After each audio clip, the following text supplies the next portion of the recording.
So let's have a look at how to play Shape of You on the acoustic guitar or the guitar. I'm going to start with a basic version. So this is for people that are maybe fairly new to the guitar and are not quite ready for big bar chords that you need for the original version.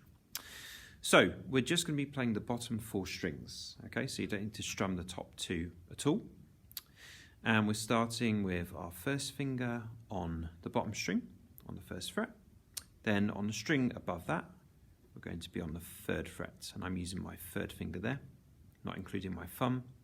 Then to finish off this D minor chords, I'm going to be going onto the 2nd fret above that. So I've got 1 on the bottom, 3 on the 5th, 2nd on the 4th. And I'm going to also be playing the open D string at the same time. So here's my D minor. Now for the next chords, I'm going to be playing on, I'm going to put all of my fingers on the 3rd fret, so it's a bit of a cram, and I'm going to be going there, there, and there. I'm going to have to press down nice and hard and make sure you've got enough room to put all of your fingers there. And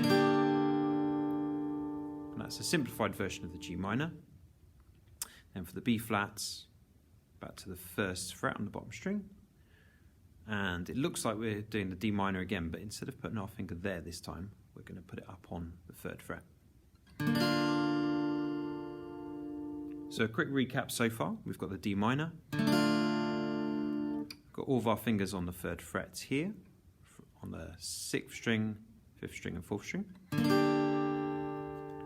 And we've got that one there. And then to play the C chords, all you do is take that shape, but you're going to slide it up 2 frets. So you're going up once and you're going twice.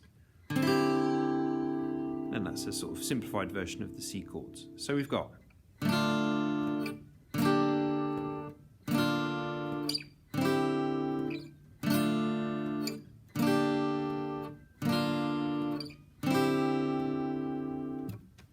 So have a go at that, and if you fancy a bigger challenge, watch the more advanced version of this, the next tutorial.